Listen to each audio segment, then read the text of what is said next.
भारत के विश्व प्रसिद्ध खान सर ने उन्नाव रेप केस से रिलेटेड एक वीडियो डाला है।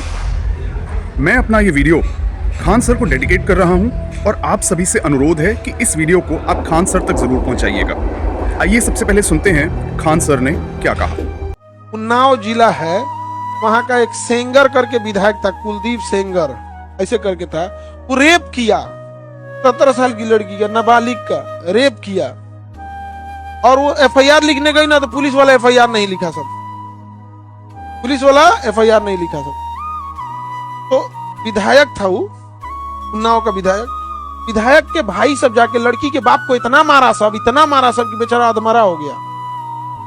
अब पुलिस में कंप्लेन करने गया कि विधायक ने बेटी का रेप किया है और विधायक के भाई ने हमको इतना मारा है, तो पुलिस ने उसके बापे को जेल में डाल दिया और जेल में उसकी मौत हो गई। बाप मार गया जेल में।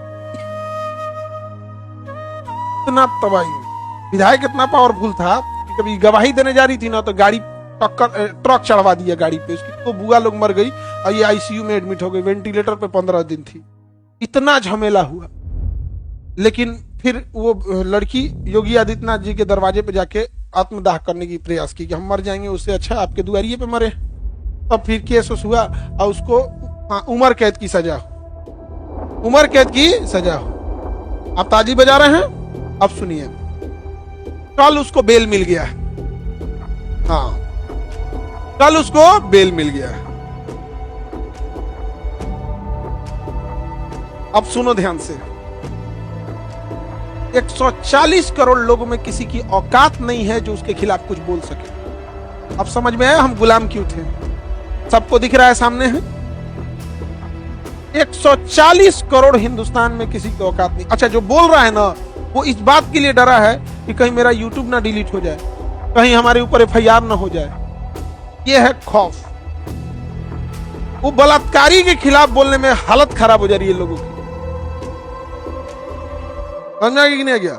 रातें जब हम लोग खबर पढ़े तो नेट दिमागे झलक गया। उन्नाव, हाथरस, कटुआ, देश की और कितनी बेटियों को हम निर्भया बनाएंगे।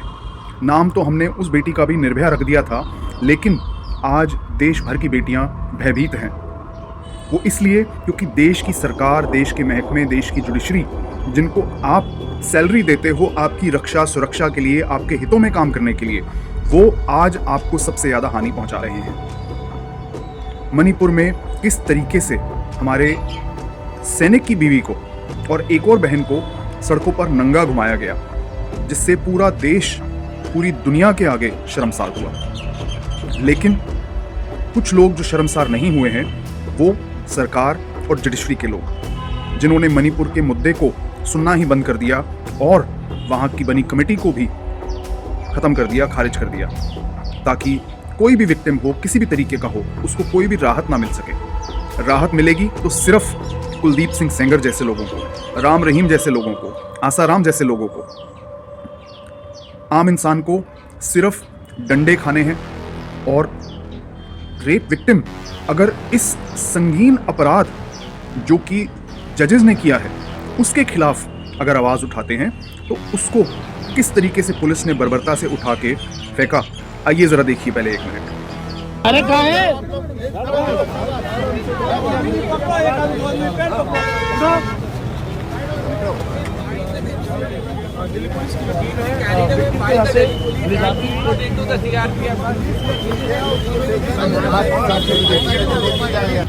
कहीं से लग रहा है कि ये विक्टिम है या ये ऑफेंडर है, क्योंकि ऑफेंडर को तो बेल है और विक्टिम के साथ इस तरीके की बर्बरता है। देश की आत्मा को मारा जा रहा है और उन लोगों के द्वारा जिनका काम था हमारे को सुरक्षा देना, हमारी बेटियों को सुरक्षित रखना, देश को सुरक्षित रखना, लेकिन वो लोग अपनी जेबें भरने के लिए आपके घर, परिवार और बेटियों को भी बेच खा रहे हैं। उन्नाव रेप केस की विक्टिम हमारे साथ हैं। मैम, आपके रेपिस्ट को बेल मिल गई है, उनका लाइफ सेंटेंस सस्पेंड हुआ है। जब आपने ये पहली बार सुना, आपको क्या महसूस हुआ? मुझे अंदर से लगा मैं अपने आप को सुसाइड कर लूं उसी कोर्ट में। जज साहब हमारी बात सुने नहीं, जज साहब कुर्सी में नहीं बैठे, वो खड़े खड़े ही ये जजमेंट सुना दिया। इसका मतलब जज साहब बिक चुके हैं। हम खुल के बोलो, हाई कोर्ट नहीं बिका, थैला भर के पैसा गया, जज साहब बिक चुके हैं। देश का पहला ऑर्डर है जो कुलदीप सिंह सेंगर को इसमें जमानत मिल गई है, सजा रोकते हुए। आसाराम राम रहीम की सजा नहीं रोकी गई, उनको पैरोल बेल भी मिली तो इलाज के लिए मिली, फिर उसके बाद अंदर गए। लेकिन इनके भाई को भी बेल मिल रुकी। सारे दोषी मेरे बाहर हैं और ये भी बाहर आ जाएगा। तो कुलदीप सिंह सेंगर कोई आम इंसान भी नहीं है, वो एक बीजेपी के लीडर थे। बीजेपी की सरकार, बीजेपी के ही नेता अपने आदमी सेट करके मुझे मरवा देंगे, हम खत्म हो जाएंगे, केस खत्म हो जाएगा। तो सवाल अब ये है कि हम ये तमाशा कब तक देखते रहें? कब तक और बेटियों के साथ ऐसा जुल्म होता रहे? कब तक और बहनों के साथ ऐसा जुल्म होता रहे? कब तक और माताओं के साथ ऐसा जुल्म होता रहे? कब तक इस देश की आबरू को हम लुटते देखता रहे?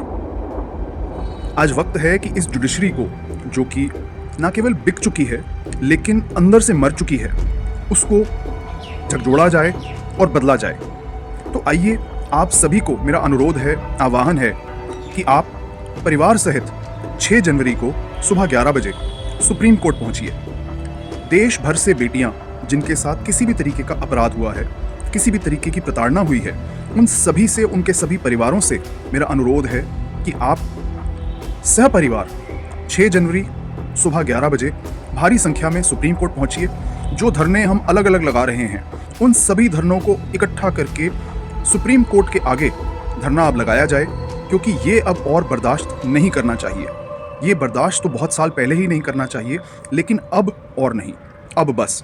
तो दिल्ली चलो का आह्वान, भारी संख्या में आप परिवार सहित, मित्रों सहित, सहयोगियों सहित सुप्रीम कोर्ट पहुंचिए और इस वीडियो को ज़्यादा से ज़्यादा शेयर कीजिए, क्योंकि आज उन 2 लाल किलों पर फतेह करने की ज़रूरत है जहां से आज सरकार चलाई जा रही है। तो कौन से हैं वो लाल किले? पहला Lal Qila supreme court of India और दूसरा Lal Qila election commission of India.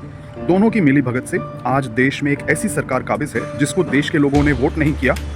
543 में से 538 सीटों पर पिछले आम चुनाव में जितनी लोगों ने वोट करी और जितनी इलेक्शन कमीशन ने वोट गिनी, वो मैच ही नहीं हुआ। इसका मतलब पूरा चुनाव फर्जी था। इसके अलावा तकरीबन 5 करोड़ ऐसी वोटें हैं जो एक्स्ट्रा डाली गई। 5 बजे के बाद ऐसी ऐसी वोट सर्च हुई जो कि इतिहास में कभी नहीं हुआ।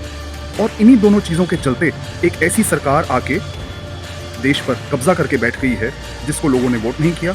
और इसके बारे में सितंबर 2024 में मैंने याचिका डाली, जो सुप्रीम कोर्ट ऑफ इंडिया ने आज तक लिस्ट भी नहीं करी।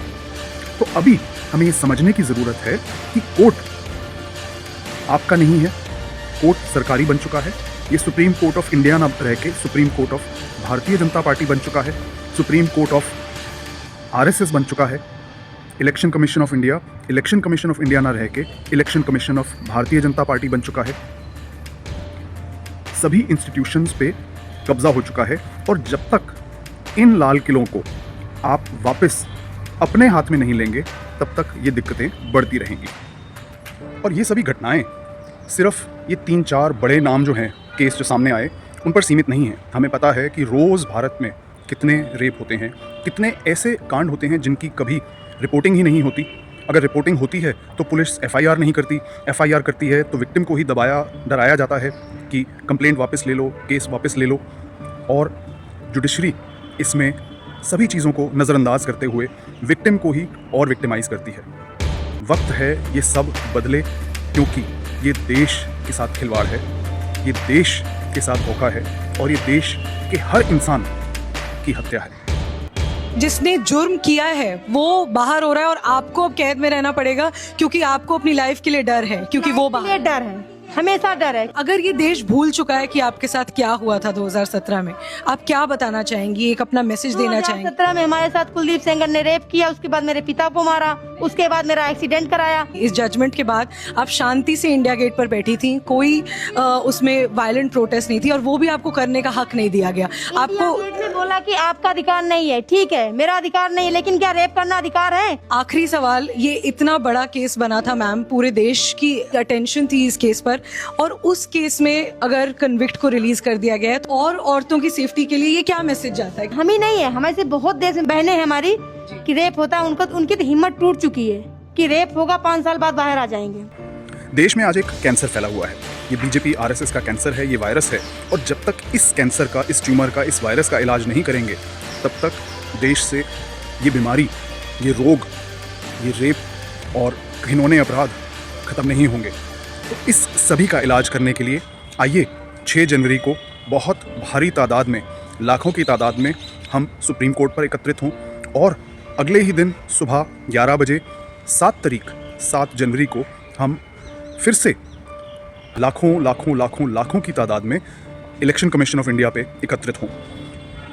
इन्हीं 2 लाल किलों से देश आज चलाया जा रहा है, लुटाया जा रहा है, गवाया जा रहा है और इन्हीं पर जनता को वापस से अपना हक जमाना है और इनको अपने हाथ में वापस लेना है। तो उम्मीद करता हूं और अनुरोध करता हूं कि इस वीडियो को आप ज़्यादा से ज़्यादा शेयर करेंगे ताकि देश भर से लोग 6 जनवरी तक दिल्ली पहुंच सकें और सुबह 11 बजे हम लाखों की तादाद में सुप्रीम कोर्ट के आगे इकट्ठे मिलकर धरना लगाएं।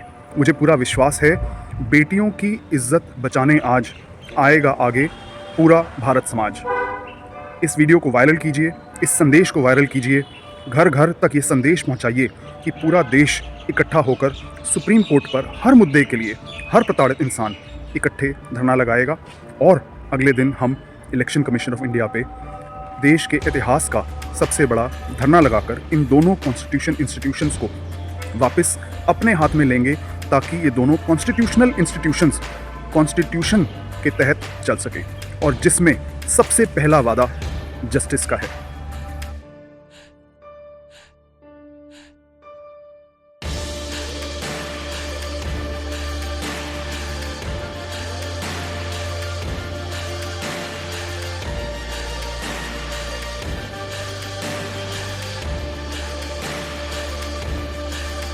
एक 140 करोड़ लोगों की ये हैसियत है, एक बलात्कारी मुंह पे थूक दिया हम लोग।